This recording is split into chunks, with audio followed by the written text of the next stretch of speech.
अस्सलाम वालेकुम जी। आज 10 मुहर्रम है। आज का दिन हमें रेज़िस्ट करना बताता है, ज़ुल्म के खिलाफ डट जाना बताता है। आज का दिन मेरे लिए एक और अहमियत का हामी है, वैसे तो ये तमाम मुसलमानों के लिए बहुत ही अहमियत का हामी दिन है। और ये भी याद रखिए, ये दिन सिर्फ़ शिया हज़रात के लिए अहम नहीं है, ये तमाम मुसलमानों के लिए अहम है। मेरे लिए क्यों अहम है? क्योंकि 9 मुहर्रम अरशद साहब ने आखिरी प्रोग्राम किया था एयरवाई की स्क्रीन पर अपना।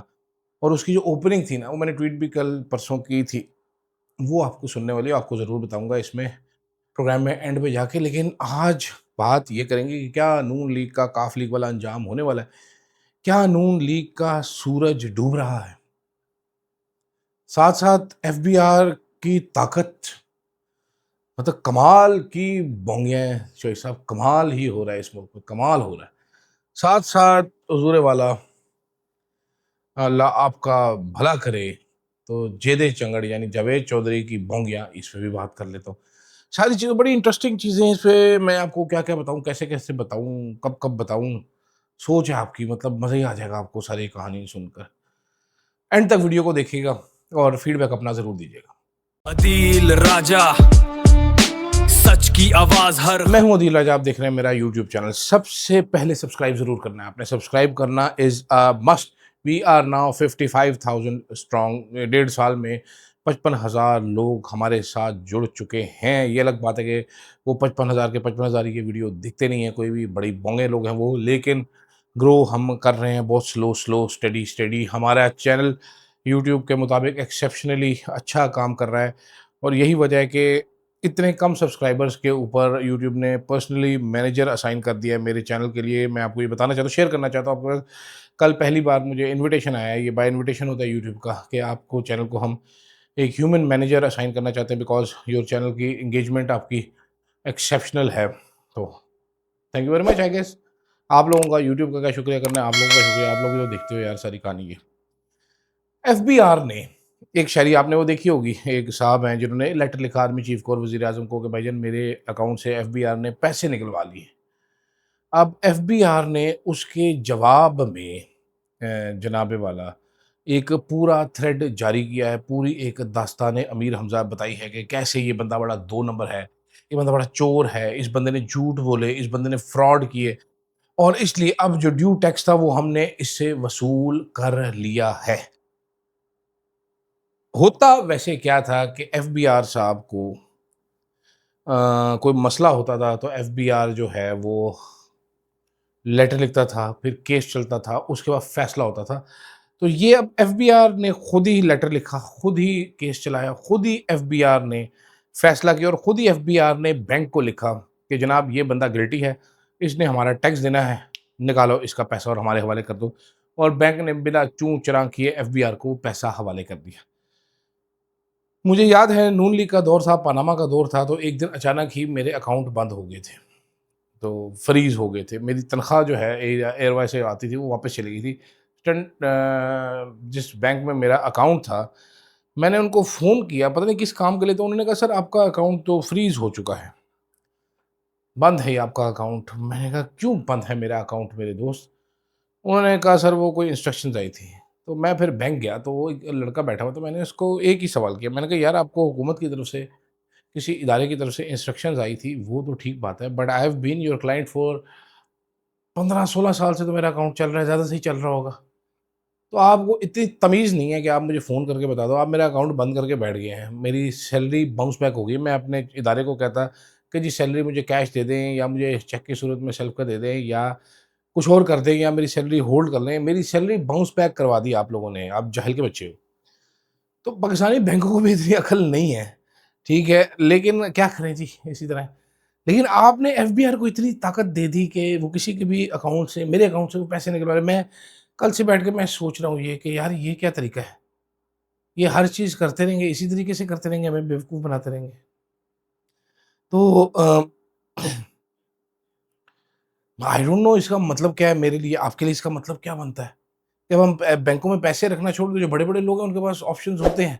दे can park their money outside the country, और they can take their money outside the country. Even मेरे जैसे लोगों के लिए, मैं क्रिप्टो में अब पैसा कन्वर्ट करके थोड़ी-सी कमीशन देके मैं पैसा निकाल सकता हूँ।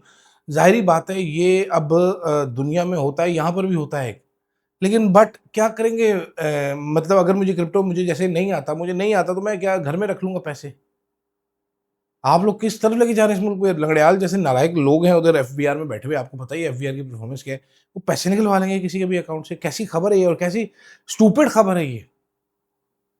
कैसी ही कोई स्टूपिड मतलब पाकिस्तान में हर रोज़ हम हुकूमती हवालों से, इदारों के हवाले से स्टूपिड किस्म की खबरें सुनते हैं, लेकिन ये तो स्टूपिड खबरों में भी नंबर 1 है।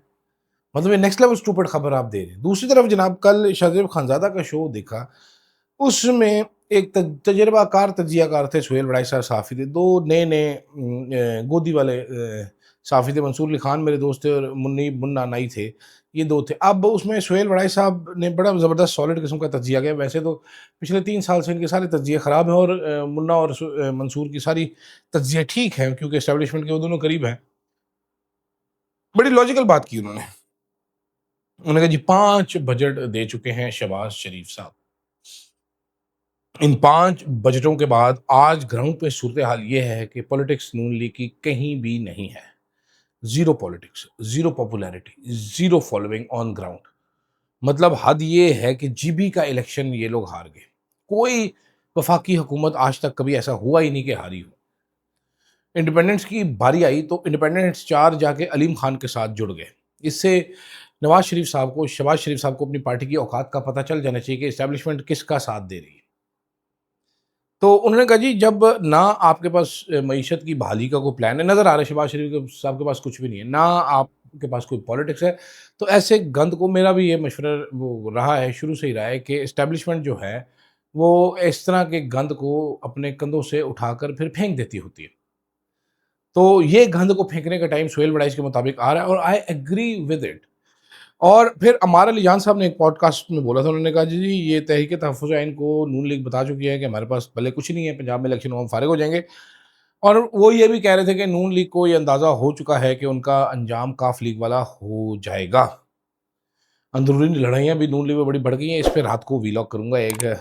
एक और लाहौर के सहाफ़ी नहीं, मलिक अहमद ख़ान, मरीम नवाज़ के हवाले से जो बातें की जा रही है, मरीम नवाज़ की पॉपुलैरिटी, मरीम नवाज़ के काम के हवाले से जो बातें की जा रही है, उस पर भी बाकी आपको आगे चलकर बताऊँगा, रात को वीडियो में बताऊँगा। फ़िलहाल मैं बताना ये चाहता हूँ कि हमारे एक सीनियर सहाफ़ी हैं, बकौल खुद साख्ता सीनियर सहाफ़ी, उसका नाम है जावेद चौधरी, जेदा चंगड़, उनको उर्फ़ आम में तहरीक इंसाफ वाले कहते हैं। जावेद चौधरी साहब जनाबे वाला एक शो करते थे जिसमें तोता मैना की कहानियाँ सुनाते थे। अब वो शो जो है वो यूट्यूब पे भी करते हैं, जिसमें तोता मैना की कहानियाँ सुनाते हैं। जावेद चौधरी साहब ने अब सारी दुनिया से अज़ीम रिसर्च करते हुए बताया है कि जनाब हज़ूर वाला प्यारे बबलू पपलू टपलू इज़राइल ने बेसिकली पूरी ईरानी क़यादत के दाँतों में चिपें लगा दी थी, जिसकी वजह से वो उनको ट्रैक करते थे। दाँतों में चिपें क्यों लगाई थी, ये भी सुन लीजिए, आप हैरान रह जाएँगे। जावेद चौधरी की गंभीर रिसर्च के मुताबिक ईरानियों के दाँत बड़ी जल्दी ख़राब हो जाते हैं। उनके दाँत ज़्यादा जितनी जल्दी ख़राब होते हैं, उतने ही उनको डेंटिस्ट की ज़रूरत पड़ती है और डेंटिस्ट इसलिए ईरान में बड़े ज़्यादा सारे थे और इज़राइल ने सारे डेंटिस्ट काबू कर लिए थे। ये आपको किसी फ़िल्म में भी इस तरह की कहानी नहीं मिलेगी, जावेद चौधरी सुना सकता था ये कहानी। फिर उन सारे डेंटिस्टों ने, क्योंकि ये सारे गोश्त चबते रहते थे हर टाइम, उनके दाँतों में चिपें लगा दी, फिर वो उनको ट्रेन करते वो ट्रैक करते रहते।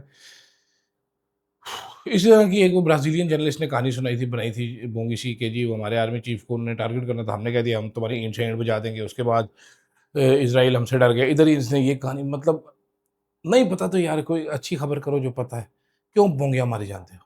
बिला वजह की वजह हो सकती है ਤੁਹਾਡੇ बोंगियाँ मारन दी, इस तरह दी हरकतां करन दी। कदी कुछ तो तू ये वो जर्नलिस्ट है जो कहता था जी मुराद सही जब निकला लोटे से तो कड़ीं कड़ीं कड़िक कड़िक आवाज़ आई। ये अरशद साहब के बारे में भी बोंगियाँ मारता था ये काली शक्ल वाला मनूसा आदमी। तो खैर लानत ही भेजें। और जाते-जाते 9 मुहर्रम को अरशद साहब का आखिरी शो आज से 4 साल पहले हुआ था एयर वाई न्यूज़ पे। ओपनिंग पे अरशद साहब ने, उस टाइम पे बहुत ज़्यादा प्रेशर था अरशद साहब के ऊपर, बहुत एस्टेब्लिशमेंट का। बहुत गंजा शैतान टाइप लोग पीछे पड़े हुए थे अरशद साहब के, पागलों कुत्तों की तरह पीछे पड़े हुए थे। तो अरशद साहब ने एक लाइन पढ़ी थी, उन्होंने कहा जी हज़रत इमाम हुसैन के मुताबिक ये सर ज़ुल्म के आगे ये सर कट तो सकता है, झुक नहीं सकता। तो आज भी करबला का, बल्कि हर करबला का यही पैगाम है कि ज़ुल्म के सामने डट जाओ, अपनी जितनी हैसियत जितनी औकात है उसके मुताबिक डट जाओ। खड़े हो जाओ उसके उधर जुल्म के सामने। अल्लाह आपके साथ होगा, अल्लाह आपका साथ देगा। मुझे इजाज़त दीजिएगा। अल्लाह हाफ़िज़। Yeah, truth on the mic. शहर शहर में नाम गूंजे, फ्लो है आग, हर खबर पहले, दुश्मन भागे आगे भाग, आवाज उठाए ना डरे ना झुके, अदील राजा, अदील राजा, देखे सारी दुनिया, power of the press, Adeel Raja.